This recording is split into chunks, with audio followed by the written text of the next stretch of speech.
My name is Adrian Nantchev, and this channel is all about helping you become a remarkable entrepreneur. So today, I'm joined with Terry Brock, all the way from Florida, to talk about everything that Terry does. So Terry, please, I'm very curious, who are you? What do you do? What difference in the world do you make? Well, I'm a guy that loves to communicate. That's what I do. I'm a communicator who is a professional speaker. I've been professionally speaking since, 1983, I think. And that means like getting paid for it. Of course, I spoke before that. And it's kind of nice. Right now, I get paid for what I used to get sent to the principal's office for, talking too much. So now I get paid for that. It's kind of fun.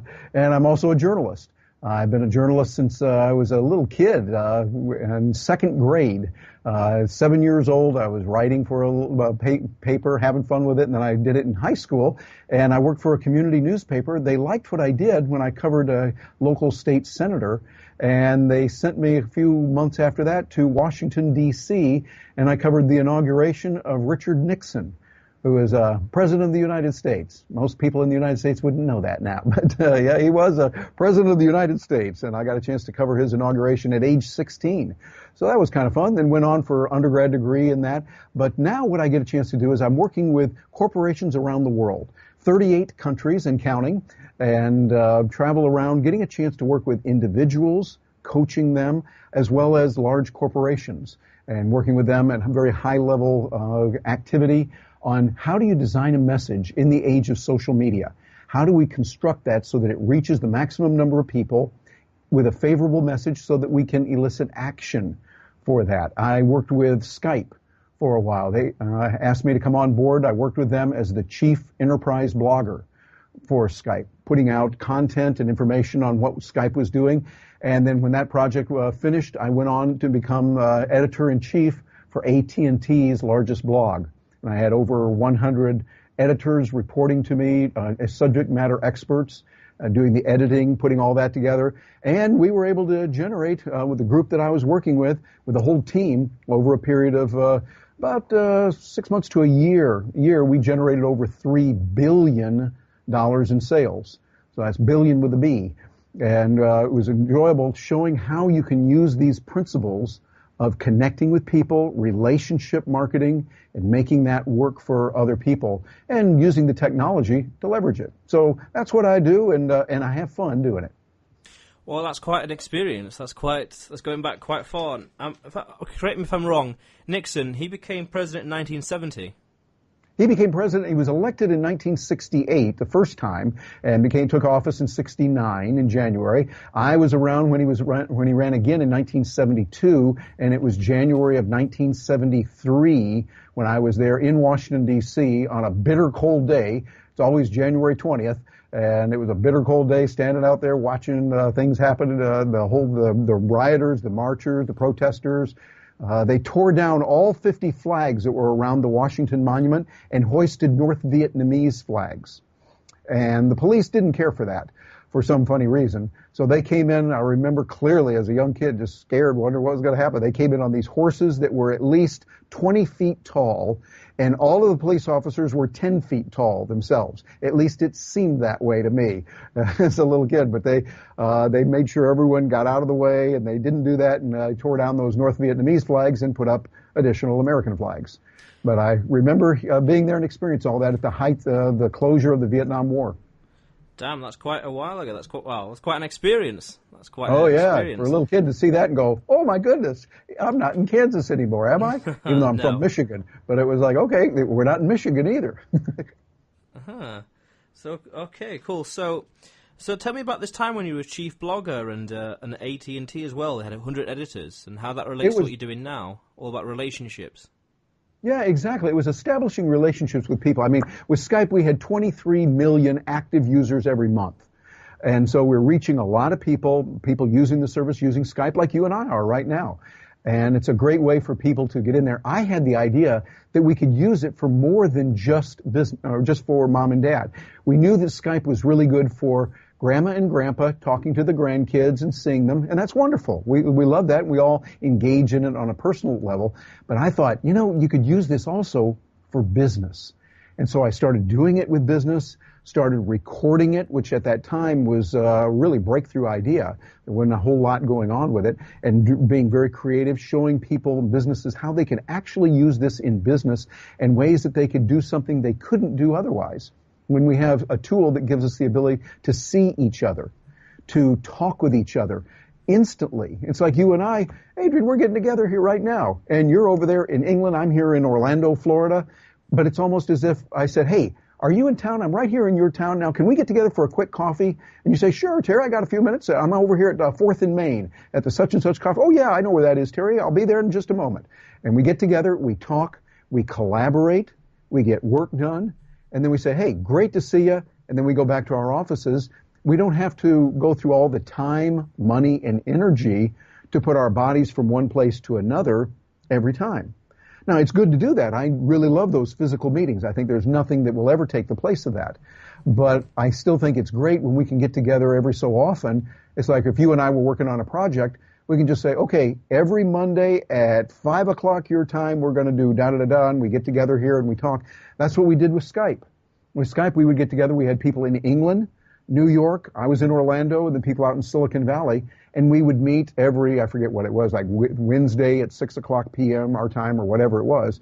And we would meet, we'd talk about the projects, how's it going. We could share our screens with each other. We could send notes back and forth. We used the multi-chat in Skype a lot. And the technology gave us the ability to connect with people more. Because I think that's what it's all about. It's about relationship marketing. It's about connecting with people, helping them. And you and I both have a great fondness of relationship marketing. What you're doing with the gifts that you give, you're touching people in a unique way. Like, oh, here's a potato. Oh, that's kind of nice. I want to know more about what you do with that because, Adrian, that's a really good way that's fun. It's clever. It cuts through the clutter. I mean, not everybody is sending a potato to me. But potatoes are very good. By the way, I eat a lot of potatoes. I love them. They're very healthy for you. And so I'll have those, and I'll use the ways to connect with people that bridges over into solving their problems.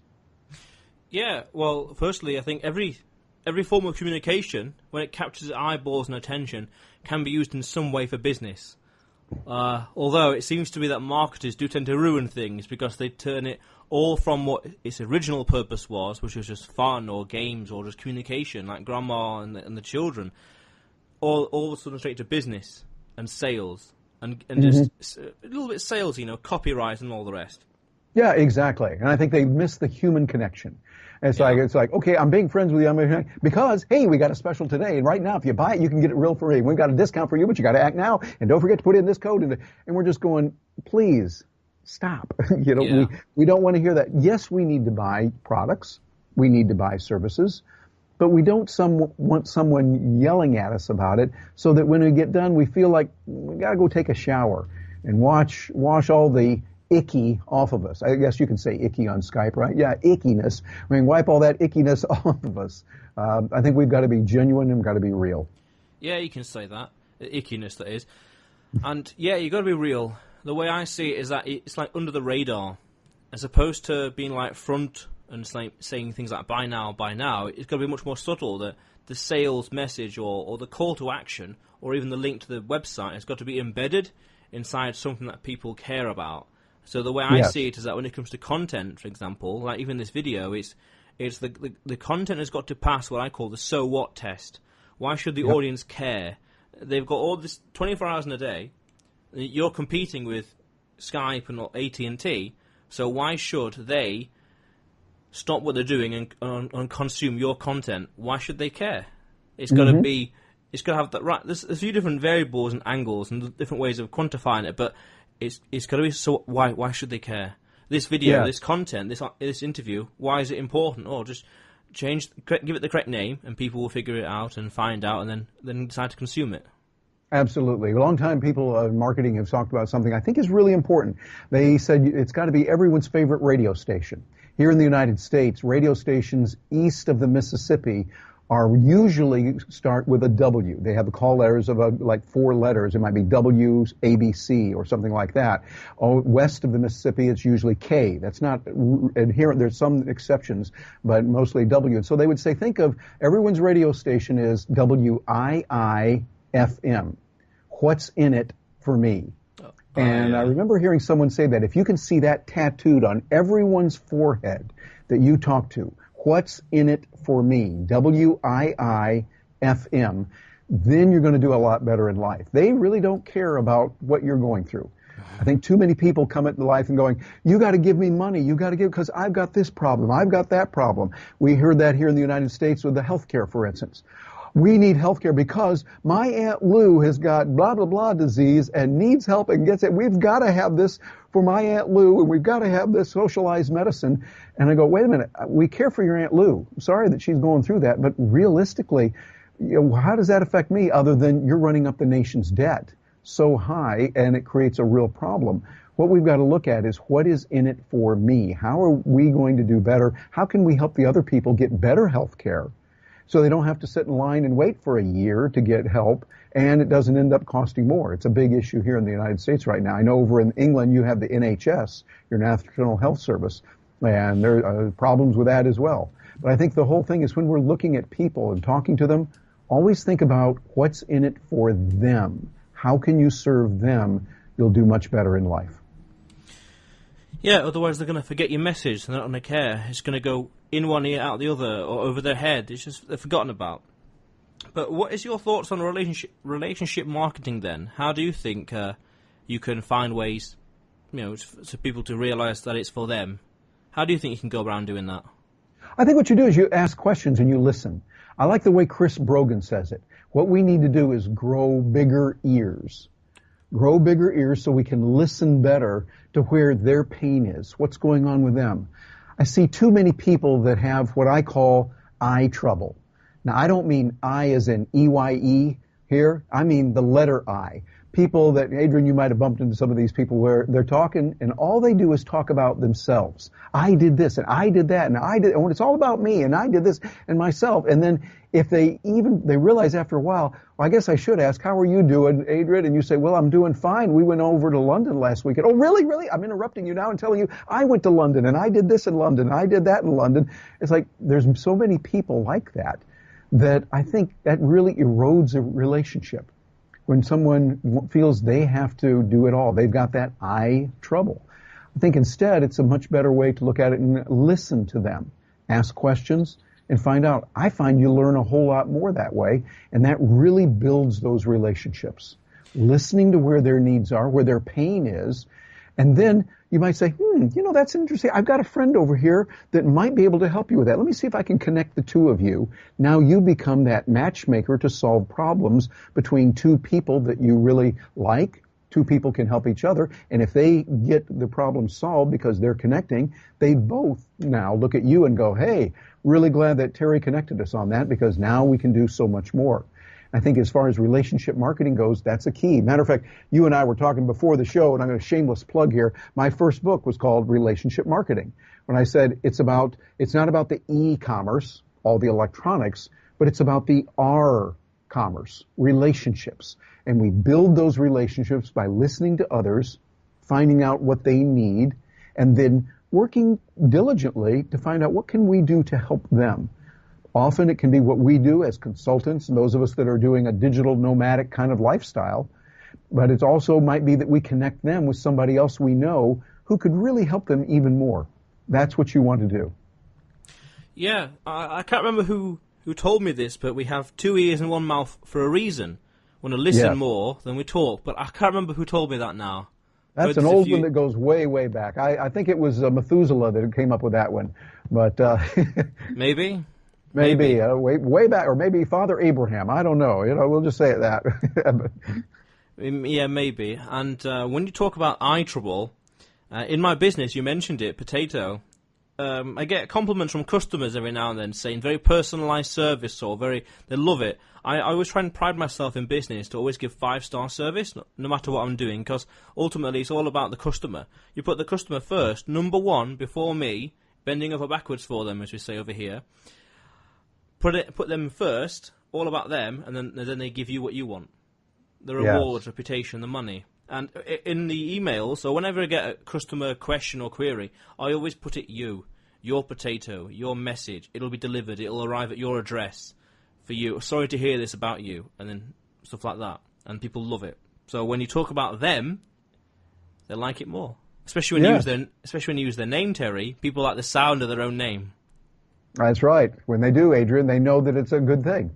Because we do like the sound, but also we have to be careful we don't do that all the time, Adrian, because if I do it all the time, Adrian, then you know very quickly, Adrian, that I'm putting it on and you're going, wait a minute, this guy is putting this on to just try to get something, and then we get more defensive.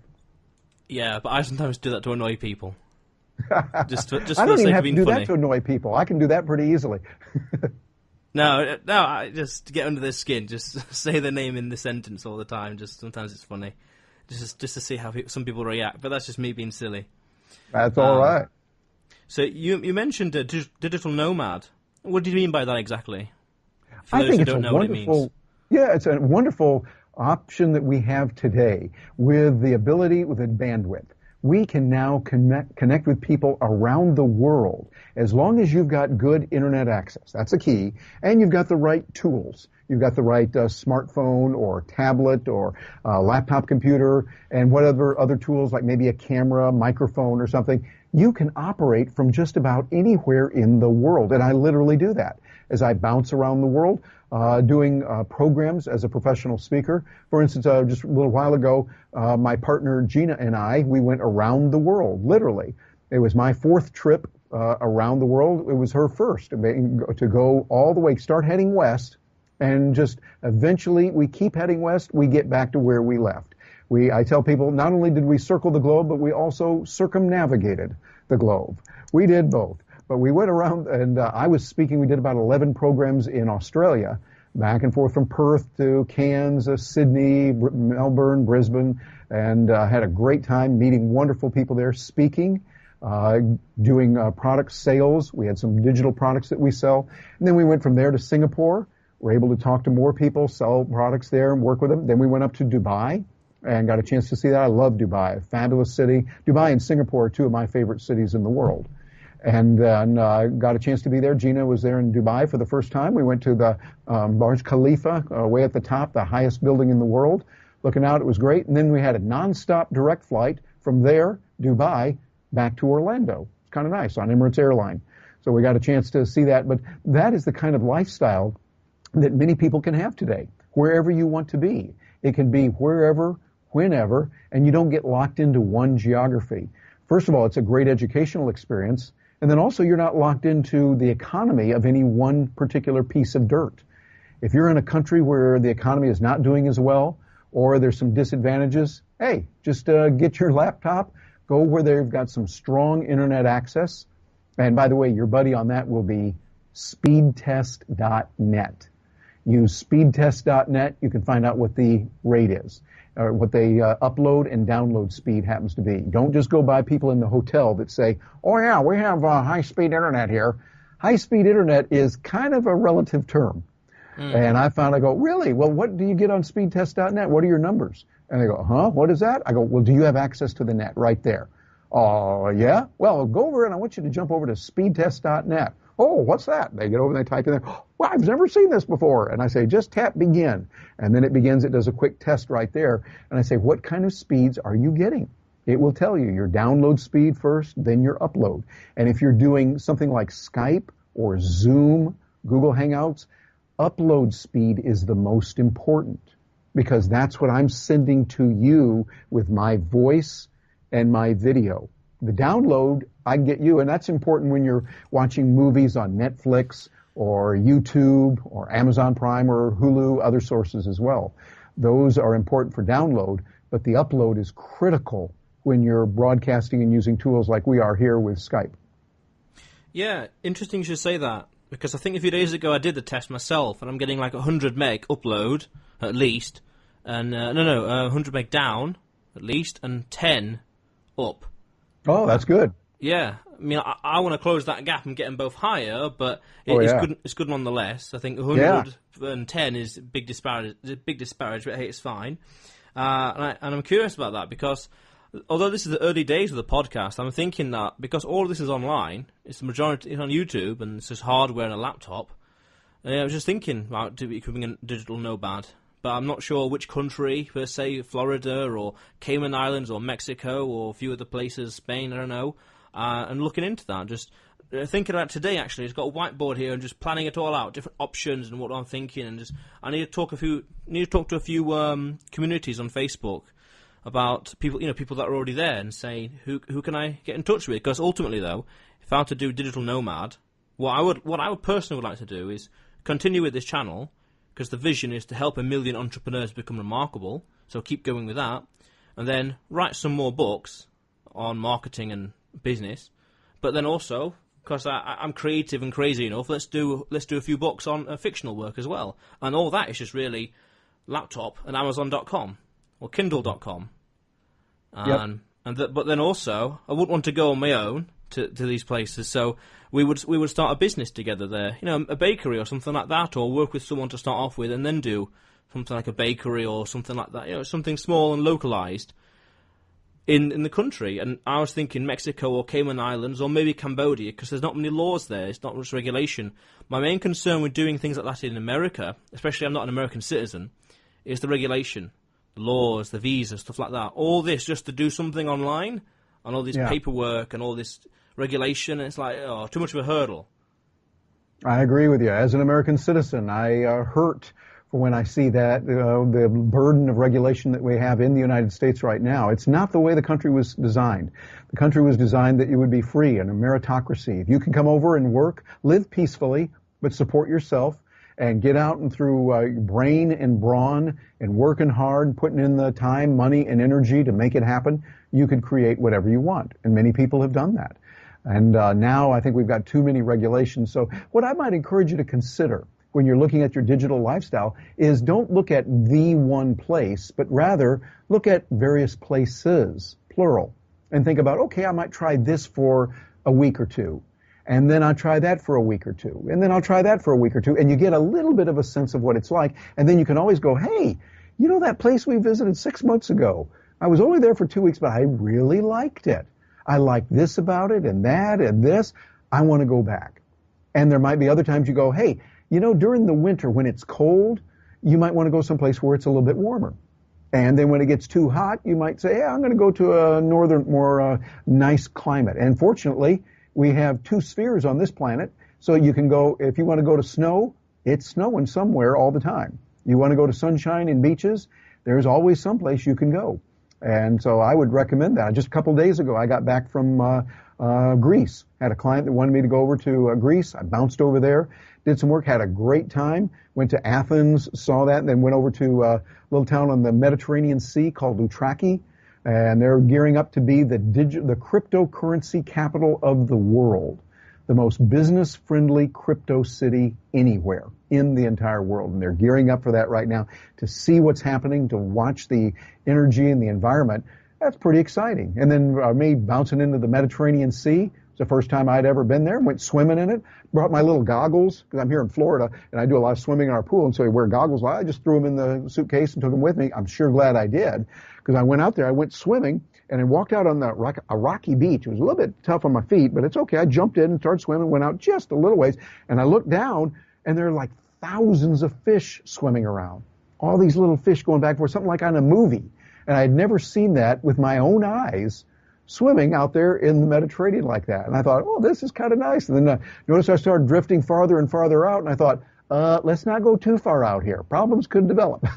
So I kind of made a beeline to head back, but had a great time doing it. And these are the kind of adventures and excitements awaiting for those that can be a digital nomad, getting out there and making it happen. That's something that you're considering, Adrian, and I know that it's a good thing. What are your thoughts about being a digital nomad? Well, this is just very bizarre coincidence. I was just thinking about this earlier today. The past 4, 5, 6 hours just thinking about it. I like the concept of it because travel. You're not in one place in one world forever. Nothing wrong with being in the States or in Europe or the UK. But if you're going to be there for 10, 20, 15 years, or even longer than that, there's a whole world out there. Just change the strategy around, change what you're doing in life around, technology's there, and just go somewhere else instead. Get it profitable and or go somewhere else.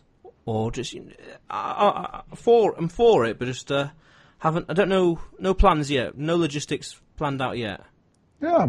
One thing that I would encourage you also to consider, for those that are listening and joining us, a good way to do it is what I did, is you want to get involved in an association, a group that has both local and also has national as well as international connections. So when I joined as a professional speaker, I joined an organization called the National Speakers Association, NSA. Not the NSA that's in the government, the National Security Agency, which is always listening to us. I say we're the ones that don't do the listening, we're the ones that do the talking. So we do the National Speakers Association, and we're affiliated with the Global Speakers Federation, which is international. So I have a lot of mates over in the UK and in France, in Holland, Germany, Australia, different places around the world, and we just made it a point to see those people, go there for the meetings and get together with them, and then that provided a natural way to get into that environment and provide value and ultimately do some coaching, speaking, earning money. Well, that's cool. After this, could you introduce me to some people or at least show me the link to that? Oh, yeah, the National Speakers Association is nsaspeaker.org is their website, nsaspeaker.org. And then if you do a Google search on Professional Speakers Association UK, they have a very large contingency throughout England, throughout the UK. In London, there's a region, they call them regions now, not chapters, but in London, in Thames Valley, over in Manchester. The Geordies have one up there farther north. And over in Ireland and in Scotland as well. Then down in France, there's a France PSA. Excuse me. Well, that's something I'm going to look into. Because I've heard that when it comes to professional speaking, you want to be part of these kind of groups or these I don't know, associations. I was thinking, but it was just very basically that you could just contact some people and just get started. I'll speak here for free, I'll speak there for free. And then you build up that experience or that repertoire, you record it, and then you say, well, this is what I do. And especially with the community, subscribers or followers, there's bound to be someone that would want to pay, $2 or so grand to have you come over, or at least $2 grand as a minimum. Yeah, and what you want to do is provide the value, because they're going to be thinking, what's in it for me? Oh, yeah. Mm-hmm. So if you're saying, okay, I'm going to get $2 grand of whatever currency that might be, how are you going to provide them with $6 to $8 grand worth of value? And you have a way to back that up. Show me what you've done before. Exactly. So here's what you do. You go out in your own local community and speak for groups like Toastmasters, or not Toastmasters. Well, Toastmasters are a great group. I can get involved with them. They usually don't pay, but Rotary clubs and civic organizations in different places around the world. And that way you start building up a clientele. Just to say, well, I'll come over and speak for free even. No, you're still charging them. Because when you speak for free, you're charging them their time, and they're taking a risk. We're putting you in front of all of our group for this meeting, and what if the person turns out to be not so good or offends some of the members, worst of all? Then whoever put it in place is going to really have a tough time of it. They want someone that they know is good, and so here's a way to do that. You start putting out your videos and your speeches, your messages on YouTube.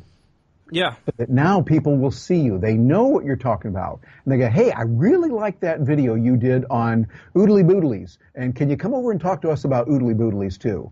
I know that was a 10-minute speech you gave there and the message you gave on YouTube. Can you do that for an hour? Sure, I know a lot about oodly boodlies. And then you can do the research, follow up on it, and do research for them. Say, sure, give me 6 names of your people who are well known, who are respected, right there. And with your permission, I'd love to call them up and talk with them.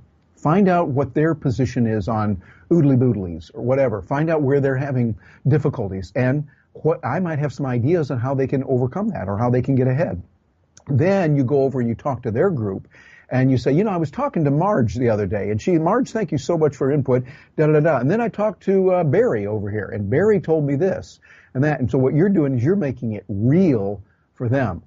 Not just going in saying a bunch of bunch of platitudes that you think are really dandy, because really it doesn't matter what you think is dandy. What matters is what they think is really important, and they go, damn, I am so glad I went to the meeting that day. This guy was good. We got to get him back, or I want to subscribe to his program. So if you have an affiliate program where people can sign up and regularly get information from you, then they go, hey, I want to get in touch with this guy. I want to buy his product on that. Definitely, I agree. And there's also a website called meetup.com. It's called what? Meetup. Meetup.com. Yeah, of course. They have people join, people create events, and they host the events in certain physical locations. And often, every now and then, you find one that does speaking engagements or does an event in general, and they have speakers there. See if you can get on with that as well. See if you can get on with, there's a group here that do speaking. See if you can get on with there. There's one I know called KickAss Talks in Birmingham, and I'm confident I know the host. Message her, see what happens. Yeah, absolutely, because they're looking for speakers, but they want good speakers. Oh, yeah. So you want to be able to point them to your video that's really good. Yeah, exactly, because I think that if you can at least talk about a subject for 20 or so minutes, the longer the better, then it shows you the level of expertise in said subject, and especially if you can break that subject down into 5, 10 or so 15-minute videos, and put it on YouTube for the whole world to see, then yeah, that is that is credibility already, and people watch that, people see that, and it's like, yeah, let's get him on board. Yep, exactly. And don't forget the option, something I do often, is I'll do a presentation to people via Skype or Zoom, so they have their group there, and I speak to the group. And I will bring in individuals, have them come up to the front of the room where we have the computer and talk to them. We laugh, we joke, and I've done that for England many times, Scotland, Australia, countries around the world, and people get a chance to see me. It's nice for them because they get a speaker that's going to give them good information. They didn't have to pay to bring me in. They didn't have to give me lodging. For me, it's nice that, hey, I didn't have to go get on an airplane. Didn't have to go through the whole TSA dance that we do here in the States, the Transportation Safety Administration, where they get a chance to feel you and grope you all the way around and do all kinds of nasty things to you. I don't have to do that. Instead, I get a chance to stay right here at home and give the message to the people, make their lives better by doing it. There's a host of opportunities for that digital nomad who can be creative and start exploring new ways to get ahead and to benefit others first. And as you benefit others, they will then want to benefit you. Yes, reciprocity. I find that the whole world is just based around reciprocity. The more you give to people, the more they're going to give you, the more you're going to get back. Exactly. I love the way the late great and my friend Zig Ziglar said it. He said, you can get anything you want in life if you help enough other people get what they want. And Zig lived that. I got a chance to know him through the National Speakers Association, and just a wonderful guy. But that philosophy is so important. People don't owe you anything. I think of one of my heroes, Harry Brown. Harry Brown was a person who was a great financial genius, but he also ran for president of the United States twice, in 1996 and 2000, on the Libertarian Party. And he said that he found it was just so immensely freeing when he realized that the world doesn't owe him anything. No one owes you anything, not even to be nice to you. But too many people run around with this expectation in their head. But if you realize, wait a minute, if I can give them something that's going to benefit them, I'm the one guy that can provide this needed commodity, this needed service, this item that's going to help them be better. Now you've got security. Now people are going to pay attention to you, not because they're trying to be nice, but you're appealing to their self-interest, which is really the way the world works. Don't argue with gravity, jumping off a mountain, that Mr. Mean Gravity is going to pull you down. No, just understand, hey, Mr. Mean Gravity has been that way for a long time, and you screaming and yelling about it isn't going to change the fact. Just understand that if you climb the mountain, you got to deal with it. No, exactly that. It's understanding the laws of how humanity works and how the world works, and using those laws to your advantage. Yes. So, before we wrap this up, I'm very curious then, what is next for you, Terry? What's happening with you in the next few months, and what's happening? Oh, we've got a lot of good opportunities happening with cryptocurrencies. I'm doing a lot with that and now doing more and more on my website. I've got two websites, and the one working with right now with cryptocurrencies is, tell me what you think of this, Adrian, brockonblockchain.com. So I take my name, Brock, B-R-O-C-K, brockonblockchain.com. So it's about blockchain, cryptocurrencies, Bitcoin, Dash, BitShares, Ethereum, other tools like that, and discussions where I help people to get started with it, to start working with it, and to look at creative uses for this whole wonderful world called blockchain. For those quickly who don't know what blockchain is or cryptocurrency is, could you quickly explain it, please? Sure, it's a way for people to connect digitally over the internet, but it's in a way that you can have a distributed database where you can send information, you can purchase, buy, and sell because there's coins with it that are created online, and you can do this around the world, and you don't have to worry about getting approved by a bank. You don't have to worry about a bank taking a lot of fees from you. You're able to do this for fees that are a whole lot less than you would spend usually on a bank, and you're able to do it much faster than what you would get with banks, as well as, in many cases, very securely and privately. And so it's a whole new world that is there. What I would recommend to get started is go over to bitcoin.com.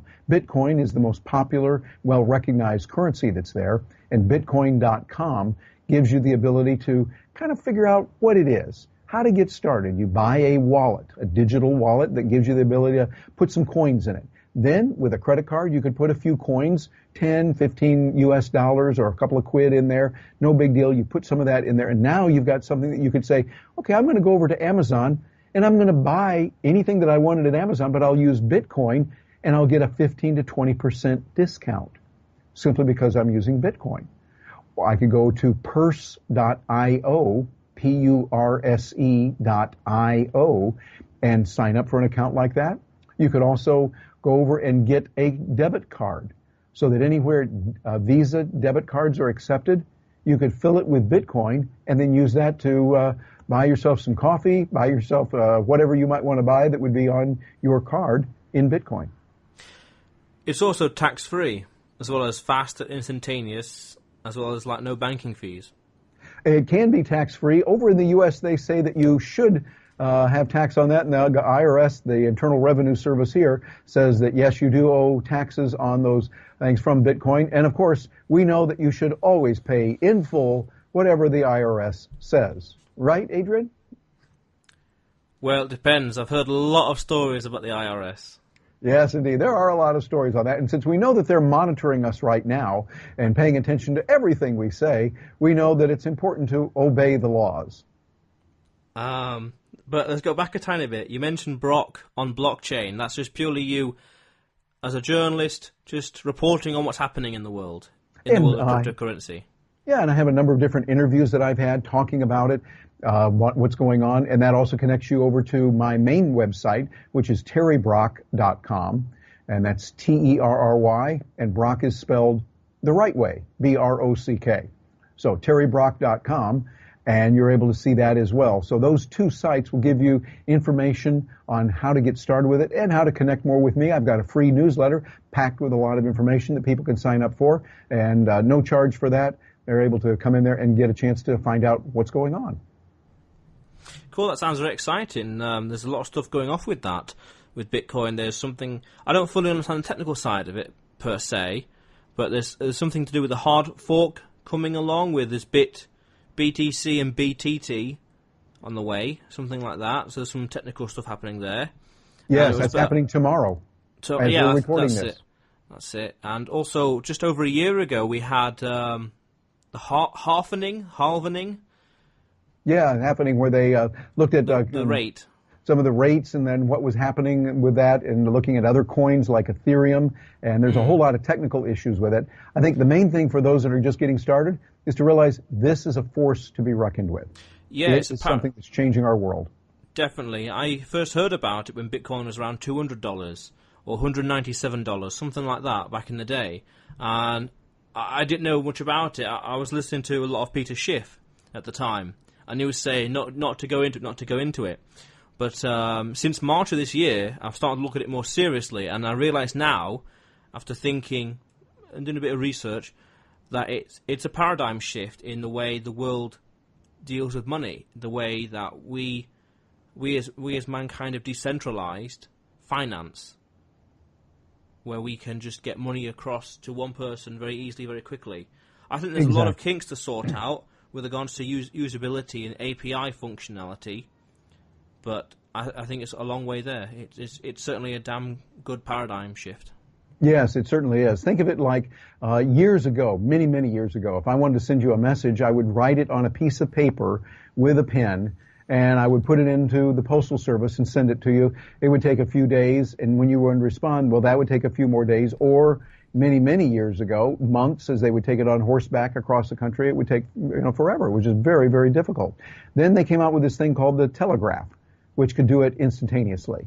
Well, today we've got Bitcoin, and it's comparable to that versus giving money physically. If I wanted to send you money, physically giving you paper bills, US dollars or pound sterling, whatever, you'd have to go through the hassle of translating that, conferring it, exchanging it with the current exchange rate, and then there would be fees associated with it.